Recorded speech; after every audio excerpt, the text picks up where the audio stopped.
अस्सलाम वालेकुम, good morning. क्या हाल है आप सब लोगों का? I am sure and I hope कि बिल्कुल ठीक ठाक होंगे। ज़बरदस्त आपका वीक जो है गुजर रहा होगा। Welcome to our show. मेरा नाम है आयशा यूसुफ और मेरे साथ मौजूद है मोहम्मद अकबर बाजवा। मौजूद आप हैं। कैसी हैं? मैं बिल्कुल ठीक ठाक बता दिया ठाक। करें नाज़रीन को साथ में। मैं बिल्कुल ठीक ठाक हूँ, लेकिन आपने कर लिया मौसम एंजॉय कल? फिर कैसा रहा फिर आपका? कल बहुत जबरदस्त था। आज जरा गर्मी है बाहर। आज शुक्र है वो आज नहीं थी 23 मार्च। 24 मार्च को नहीं होती 23 मार्च को। आज गर्मी है बाहर। अच्छा, लेकिन अभी मैं आई हूँ तो बड़ा अच्छा मुझे मौसम लग रहा था। हल्की हल्की सी हवा चल रही थी। अच्छा, ये मौसम जो है ना बड़ा ही आइडियल मुझे लगता है। ना बहुत ज़्यादा गर्मी होती है, ना बहुत ज़्यादा ठंड होती है। तो ये वैसे कर लें आप एंजॉय थोड़ा सा जो आपने करना है। इसके बाद तो फिर कुछ और नहीं होगा, सिर्फ गर्मी होगी। सिर्फ गर्मी होगी और फिर शदीद गर्मी होगी। लेकिन उससे पहले मैंने पूरा प्लान किया हुआ है कि मैंने कैसे एंजॉय करना है। छुट्टियाँ लेने का प्लान कर रही हूँ।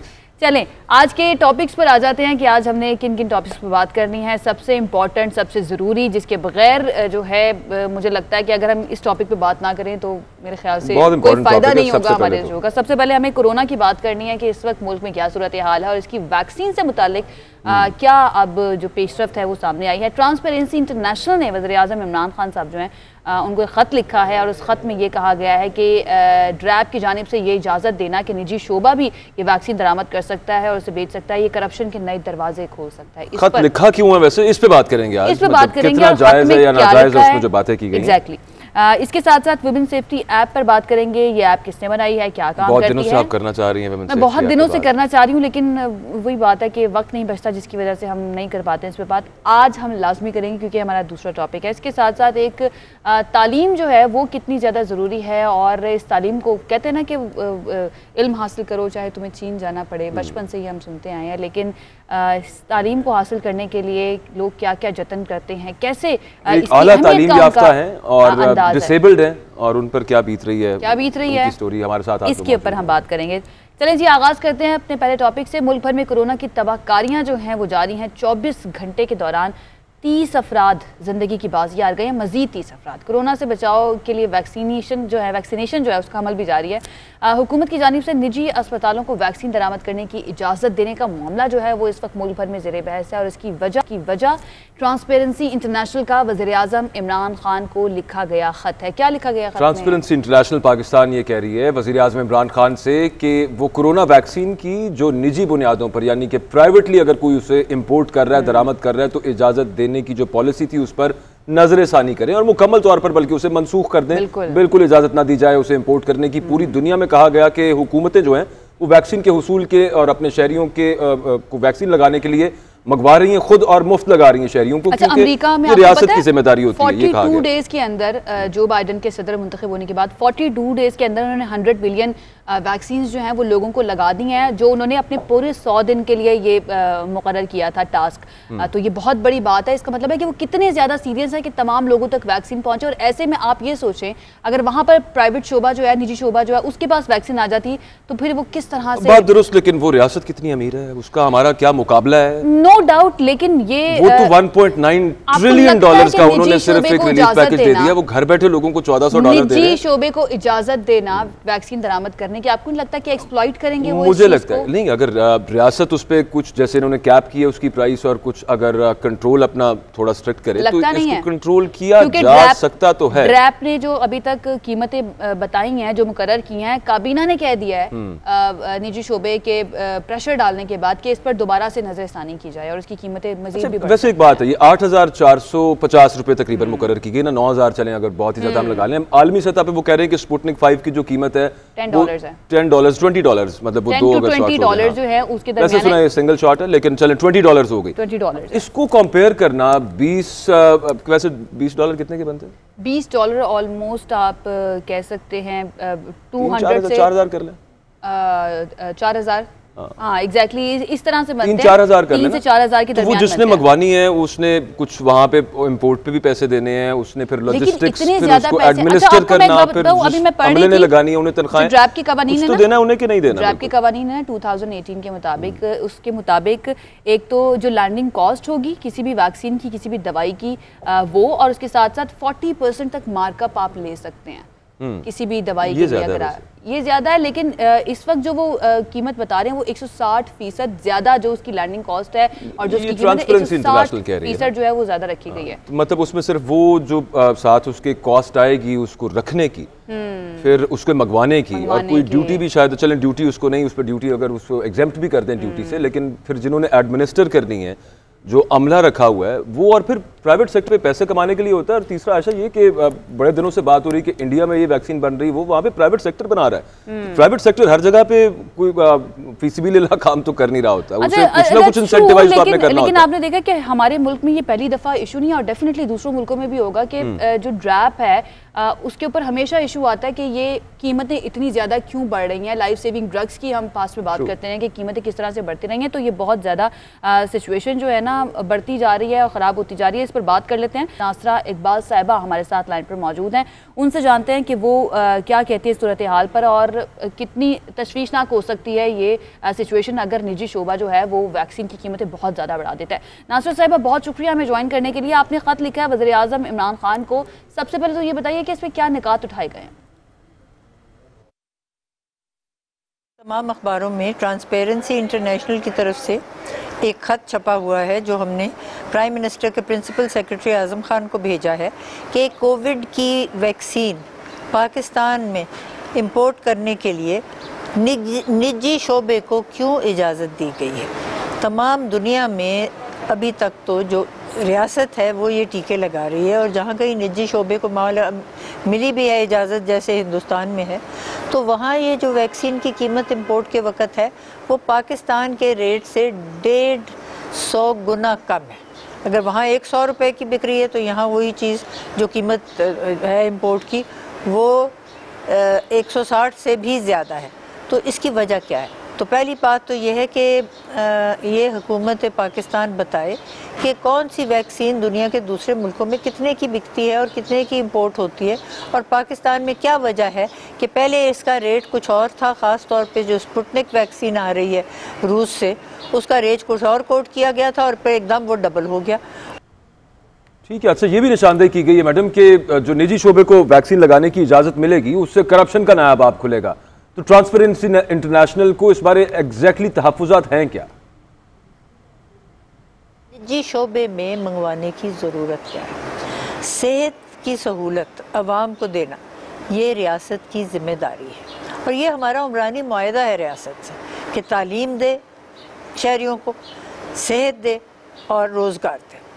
तो ये सेहत का ख़ास तौर पे कोविड का ये जो मसला है, जब अब लग गए हैं जो लोग डॉक्टर हैं या जो काम करते हैं अस्पतालों में, जिनको सबसे ज़्यादा कोविड का एक्सपोजर हुआ है और 80 साल से नीचे 60 साल से ऊपर लोगों को भी लग गए हैं, तो अब बाकी लोगों को क्यों ये कहा जा रहा है या ये क्यों सहूलत दी जा रही है कि वो ख़ुद ख़रीदें? ये तबकाती जो है ये फ़र्क बनाने के लिए, क्योंकि अमीर लोग तो ख़रीद के तो लगा लेंगे, तो ये गरीब गुरबा जो है इसका मतलब है यही कोविड का शिकार रहेंगे। और इस वक्त कौन टैक्स दे रहा है? नाई, हलवाई, कसाई और जो दोदी है और माली है और फेरी वाला है, ये टैक्स दे रहे हैं, क्योंकि टैक्स पाकिस्तान पे उमरा और शुरफा तो देते ही नहीं, अशरफिया टैक्स देते हैं गरीब लोग। किस चीज़ पे? दूध पे टैक्स है, घी पे टैक्स है, चीनी पे टैक्स है, आटे पे टैक्स है, तमाम अशियाए खुर्दो नोश पे टैक्स लगता है। हालांकि मैं समझती हूँ ये होना ही नहीं चाहिए। तरक्की याफ्ता ममालिक में अक्सर अशियाए खुर्दो नोश जो है उन पे टैक्स नहीं होता। टैक्स वो लोग देते हैं जिनकी आमदन ज़्यादा होती है। हमारे यहाँ आमदन वाले तो हड़प कर जाते हैं और टैक्स जो है वो गरीबों पे लगता है। और यही टैक्स है जो अब ये निजी शोबे में अगर इम्पोर्ट होगी वैक्सीन तो वो जो दुगने कीमतों पे हो रही है, इन्हीं टैक्सों में से जाएगी और फिर इन्हीं लोगों से ये मसला होगा कि हम कैसे ख़रीदें। हम तो ख़रीद ही नहीं सकते जब इतना महंगा 2 डोज जो हैं वो कई हज़ार रुपए के पड़ रहे हैं। तो इसका मतलब है कि अमीर उमरा तो जो है वो कोविड की वैक्सीन लगवा सकते हैं और वो इससे छुटकारा हासिल कर लेंगे कोविड से, और गरीब गुरबा नहीं लगा सकते।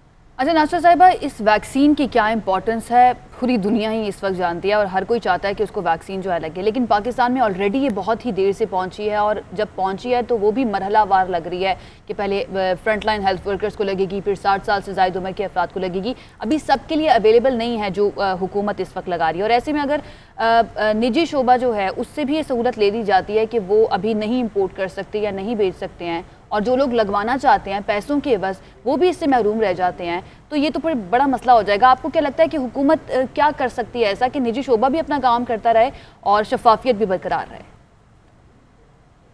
सबसे बड़े इक़दाम तो रियासत के ये हैं कि वो खुद इम्पोर्ट करें। क्या अमर माने हैं? हर चीज़ तो बाहर से आती है, बाहर से अशियाए खुर्दो नोश बिल्कुल मना होनी चाहिए, इमारती सामान बाहर से मना होना चाहिए। पाकिस्तान में हर चीज़ बन सकती है, मसनूआत हमारी यहाँ आला तरीन है। इन्होंने इंपोर्ट कर करके बेड़ा गर्क किया हुआ, सारी हमारी इंडस्ट्री जो है वो बैठ गई है इस वजह से कि इम्पोर्ट होती है। और ये दवाई जो है अद्वियात तो रियासत की ज़िम्मेदारी है कि वो इम्पोर्ट करे और लोगों को मुफ्त लगाएं। निजी शोबे में क्या है, कौन सहूलत इसके पैसे दे सकता है? जो अशराफिया है वो तो मुफ्त लगवाने में कोई ना कोई तरीका निकाल लेंगे, और जो बेचारे गरीब गुरबा हैं उनके लिए ये बताएं कि कैसे कोई लगा सकता है 1500 का 2000 रुपए का एक टीका? नामुमकिन है। इसलिए इसका तो कुछ ना कुछ सदेबाब करना बहुत ज़रूरी है कि सिर्फ रियासत इम्पोर्ट करे, निजी शोबा करे ही। ठीक है, बहुत शुक्रिया मैडम, आप हमारे साथ मौजूद थी और जो उनका मौक़िफ़ आया सामने किसी हद तक उसमें वेट है भी। At the same time Pakistan वो मुल्क है कि हम दूसरे मुल्कों से कंपेयर कर रहे हैं अपने आप को। यहाँ पे थोड़े माली हालात हमें बड़े टाइट हैं, हमारे मसला है यहाँ पे, और इमरानी मुआहदा तो है। फिर अगेन बड़ी अच्छी उन्होंने बात की कि टैक्स नहीं देते। जब वो इनडायरेक्ट टैक्स ना हो तो वैसे डायरेक्ट टैक्स कौन देता है? बड़े अजीबो गरीब से मामला था। हुकूमत का वैसे इस पर क्या मौक़िफ़ है? ट्रांसपेरेंसी इंटरनेशनल ने जो ख़त लिखा है और कहा है कि निजी शोबे को कोरोना वैक्सीन दरामद की इजाज़त ना दी जाए, इससे करप्शन का नया दरवाज़ा खुलेगा। तो इस पर बात करते हैं। हमारे साथ वफाकी वज़ीर फवाद चौधरी साहब मौजूद हैं। बहुत शुक्रिया सर, आपने वक्त दिया। ये यकीनी तौर पे ख़त आपने देखा होगा, पढ़ा होगा, क्या आपका इस पे मौक़िफ़ है? हुकूमत का मौक़िफ़ क्या है और फिर क्या इक़दाम कर रही है हुकूमत?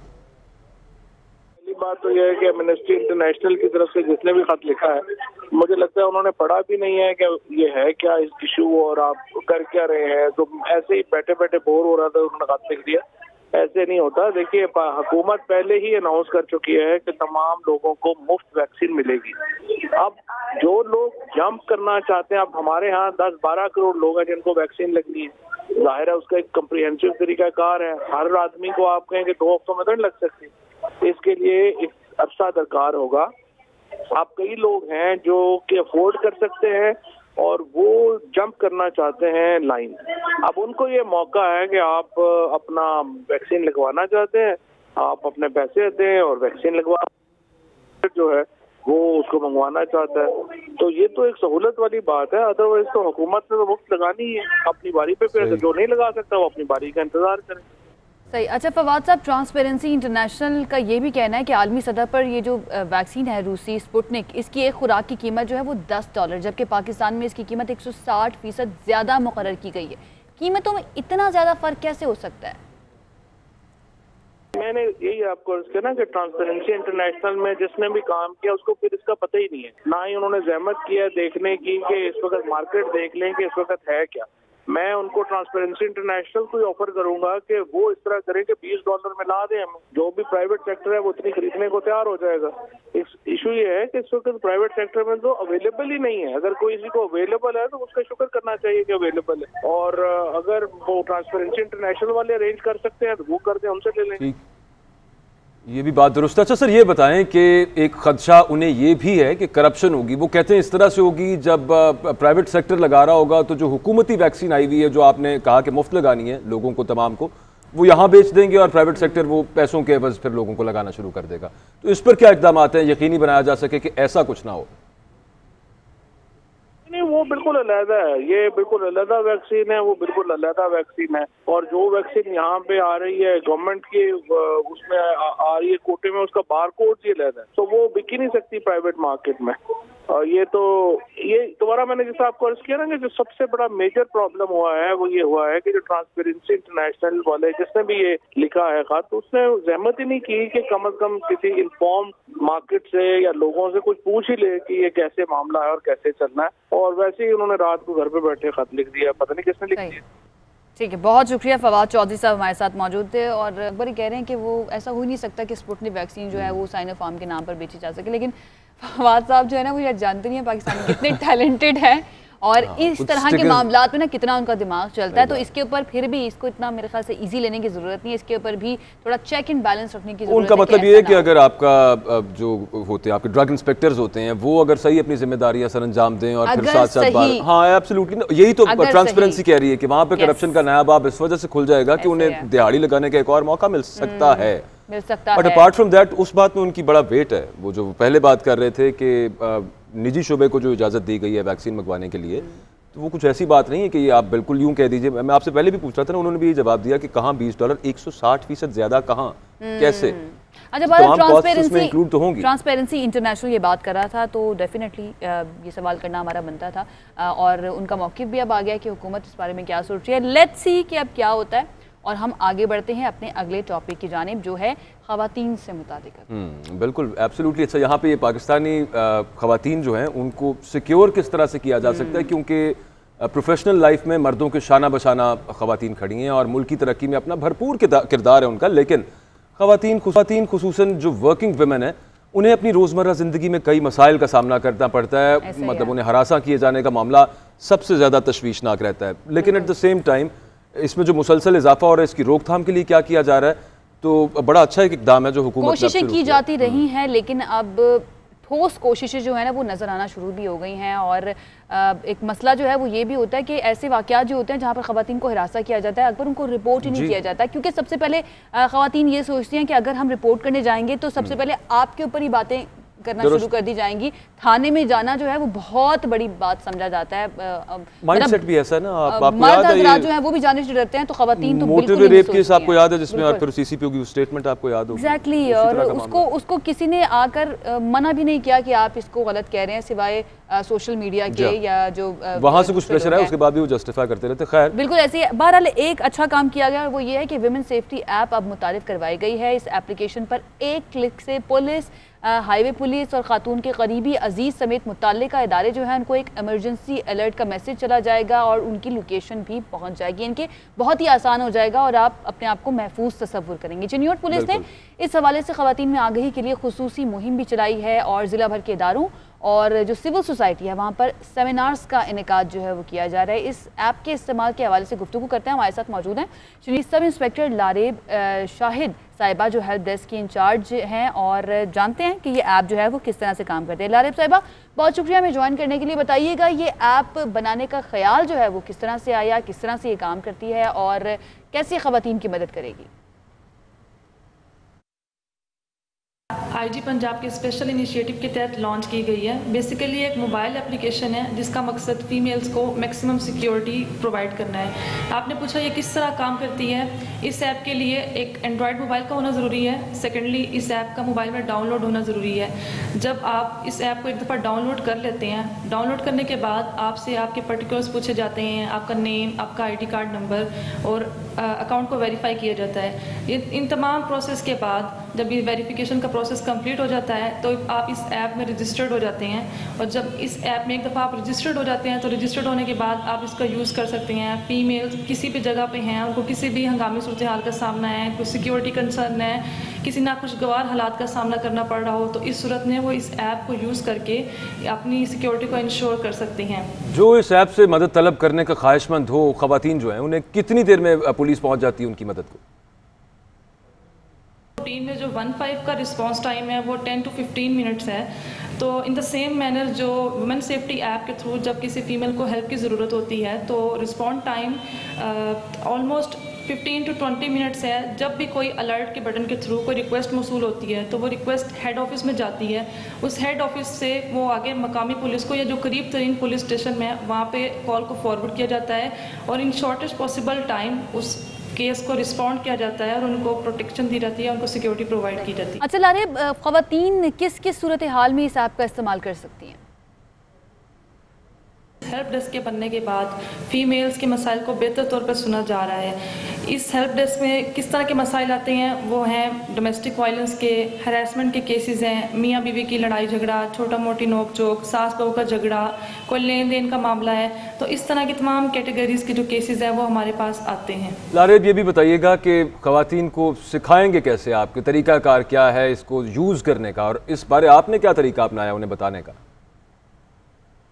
वुमेन सेफ्टी ऐप और वुमेन डेस्क के बारे में अवेयरनेस कैंपेन का लॉन्च किया गया है। इन अवेयरनेस कैंपेन के ज़रिए डिफरेंट स्कूल और कॉलेजेस में लेक्चर्स वगैरह का इनकाद किया गया है, जिसमें फ़ीमेल पुलिस ऑफिसर्स जाकर फीमेल स्टूडेंट्स को लेक्चर्स देती हैं और स्पेशली बच्चियों को जाकर बताया जाता है कि इस ऐप का यूज़ क्या है और इसको किस तरह इस्तेमाल कर सकते हैं। इसके अलावा वुमेन हेल्प डेस्क के बारे में बताया जाता है कि अगर फीमेल से मुतल्लिक किसी भी किस्म का केस, किसी भी किस्म की परेशानी हो तो वुमेन हेल्प डेस्क से रुजू कर सकते हैं। ठीक है, बहुत शुक्रिया। लारेब शाहिद हमारे साथ मौजूद थे और मुझे लगता है अकबर के ऐप के इस्तेमाल में मेरे ख्याल से इतना ज़्यादा मसला नहीं होगा। ख़वातीन को ये जानना ज़रूरी है कि इस तरह की ऐप मौजूद है और आपके मोबाइल में होनी चाहिए। अगर कभी भी आपको खुदा न खास्ता इस तरह की सूरत हाल का सामना करना पड़ता है, एक और चीज़ है, तो फौरी तौर पे आप इस ऐप के थ्रू एब्सोल्युटली लेकिन वो कहते हैं कि you must give the credit where it's due.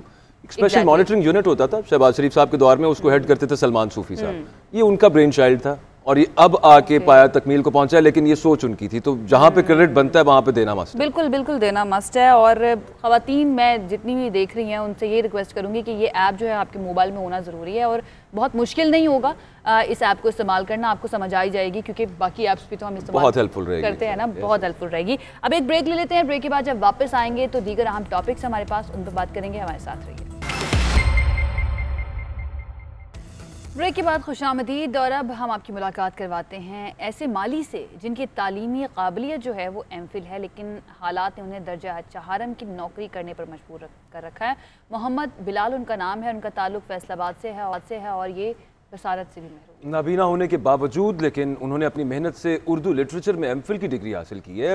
Bilal Faisalabad के करीबी गाँव से उनका ताल्लुक है, वहाँ स्कूल में वो माली के तौर पर फ़राइज़ सरअंजाम दे रहे हैं और वो चाहते हैं कि उन्हें उनकी तालीमी काबिलियत के मुताबिक कोई मुलाजमत मिल जाए, जो कि बड़ी जायज़ ख्वाहिश है उनकी। जायज़ है। और हुकूमत ने कोटा भी रखा हुआ है डिसेबल्ड लोगों का, उसके बावजूद अगर उन्हें ये नौकरी नहीं मिल रही तो अफसोस की बात है। खैर हमारे आज वो मेहमान हैं, उनसे बात करते हैं। एमफिल की डिग्री बिलाल और टीचर आपका है, उसके बावजूद आप माली की नौकरी करने पर मजबूर हैं, क्या वजह है? बिस्मिल्लाहिर्रहमानिर्रहीम। सबसे पहले तो मैं आपका बहुत बहुत शुक्रिया अदा करता हूँ कि आपने मुझे बात करने का मौका दिया मीडिया पे। तो उसके अलावा जो आपने क्वेश्चन किया, सबसे पहले तो मैं अपने डिपार्टमेंट का शुक्रिया अदा करता हूँ। हमारे जो सर डिप्टी डी ओ साहब हैं, उसके बाद सी ओ साहब सर और डी ओ साहब, उनका शुक्रिया अदा करता हूँ कि उन्होंने मेरी एजुकेशन, मेरी तालीम को मद्देनज़र रखते हुए, काबिलियत को समझते हुए मुझे एमफिल लॉन्च जारी किया। पे बहुत बहुत ज़्यादा मशकूर हूँ। और उसके अलावा मेरे वालिदैन का बहुत बहुत शुक्रिया, मेरे साथी का, सबकी दुआएं कि आज मैं इस लेवल तक पहुंचा। और आपका जो क्वेश्चन था कि इतना एजुकेशन होने के बावजूद आप माली की सीट पे क्यों आप आए, और तो इसका क्वेश्चन का जवाब यही है कि मेहनत, कोई भी शोबा हो, कोई भी डिपार्टमेंट हो या कोई भी फील्ड हो, मेहनत होती है। और ठीक है, ये एक हकीकत है कि एजुकेशन इस लेवल पे हासिल की हुई है, लेकिन हमारे जो मुल्क में अपॉर्चुनिटी हैं वो इस तरह ही साथ साथ चलती रहती हैं। तो ये जो माली की सीट थी, इस पर मैंने खुद अप्लाई किया और एज ए मेरिट पे आया मैं अपनी जॉब पे, और मैं अल्हम्दुलिल्लाह अपनी इस जॉब से मुतमिन भी हूँ, क्योंकि इस जॉब को मैंने खुद ओके किया, खुद मैंने अप्लाई किया और खुद इस जॉब को, यानी कि कह लो कि इसको टेस्ट में पास किया। तो अल्हम्दुलिल्लाह, अल्लाह का शुक्र है। बिलाल, मुश्किलात जो हैं आपकी, उनका जिक्र कीजिएगा कि इस मुलाजमत के दौरान आपको किन किन मुश्किलात का सामना रहा?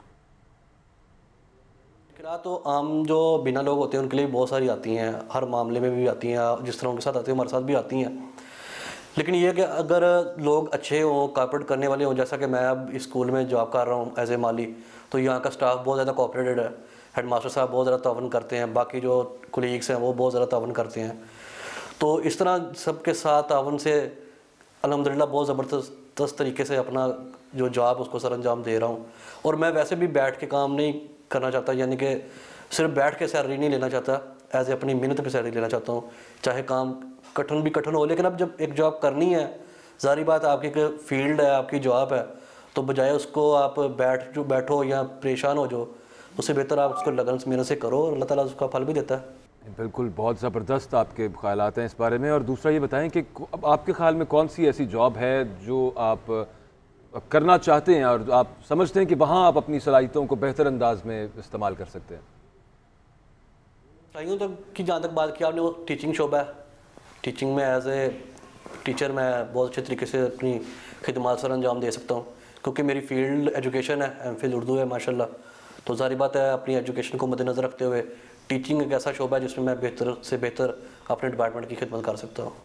अच्छा बिलाल, वो लोग जिनको कोई जिस्मानी माजूरी हो, उनके लिए ज़िंदगी गुजारना किस कदर मुश्किल होता है, और आपको क्या लगता है कि हुकूमत को ऐसे क्या इक़दाम उठाने चाहिए जिनसे जो खुसूसी अफराद हैं उनकी ज़िंदगी में आसानी लाई जा सके? गवर्नमेंट के लिए यही है, मैं कहना चाहता हूँ कि गवर्नमेंट इन लोगों के लिए अवेयरनेस पैदा करे लोगों के अंदर। और जो ख़ास तौर पे देहाती एरियाज़ में लोग हैं, गांव में देहात में, चाहे ब्लाइंड हैं चाहे वो डिसेबल किसी लिहाज से भी हैं, उन लोगों को अवेयरनेस देनी चाहिए। एजुकेशन के जो आगे बहुत सारी आसानियाँ पैदा करनी चाहिए। और जो लोग बहुत ज़्यादा मतलब पढ़ लिख जाते हैं, चाहे ब्लाइंड है चाहे वो किसी भी लिहाज से डिसेबल, उनके लिए अपॉर्चुनिटीज़ हों ज़्यादा से ज़्यादा, ताकि बेरोज़गारी कम से कम हो सके इन लोगों के लिए। क्योंकि आम जो बंदा होता है वो तो चले कहीं रेडी लगा लेगा, कोई ठेला लगा लेगा, या कोई ना कोई मेहनत मजदूरी कर लेगा, जैसे मिस्त्री का काम हो गया। लेकिन एक ब्लाइंड बंदा जो वो नहीं कर सकता, वो तो उसके लिए थोड़ी सी काफ़ी ज़्यादा मुश्किलात आती हैं। तो इसमें यही है, गवर्नमेंट को यही कहना चाहता हूँ कि आप जो आसानियाँ पैदा करें, ज़्यादा से ज़्यादा अपॉर्चुनिटीज़ पैदा करें डिसेबल लोगों के लिए, ताकि वो आगे आ सकें और अपनी सलाहियत को वो उभार सकें, उसका मुजाहरा कर सकें। तो बिलाल, ये बताएं कि मुस्तकबिल में तालीमी मैदान में आप क्या करना चाहते हैं? PhD करने का इरादा है? फ्यूचर में इंशाल्लाह ताला मेरा ये एमफिल मुकम्मल हो गया है, और इंशाल्लाह आगे मेरा प्लान है PhD का भी, और CSS की भी कोशिश कर रहा हूँ तैयारी साथ साथ। तो बाकी इंशाल्लाह कोशिश यही है कि अच्छी ज़्यादा से ज़्यादा तालीम हासिल करेंगे और अच्छी से अच्छी पोस्ट पे जाएंगे। एजुकेशन डिपार्टमेंट में अगर अपॉर्चुनिटीज़ आती हैं तो वहाँ पे भी इंशाल्लाह अप्लाई करते रहूँगा। और उसके अलावा दूसरे किसी डिपार्टमेंट भी आती हैं, अगर वो सीटें जो जिन पे मैं काम कर सकता हूँ तो इंशाल्लाह उस पर भी अप्लाई करेंगे। और इंशाल्लाह, क्योंकि मेरी मंजिल ये नहीं है, मंजिल मेरी आगे है, और इंशाल्लाह उस मंजिल तक ज़रूर पहुँचेंगे। Bilal, all the very best. माशाल्लाह से जो जज्बा है वो और हौसला जो है वो काबिल तहसीन है। अल्लाह ताला ने कामयाब करे। मुश्किलात के बावजूद वो कहते हैं कि नहीं मैंने नहीं रुकना, मेरी जो जगह है ना वो आगे है।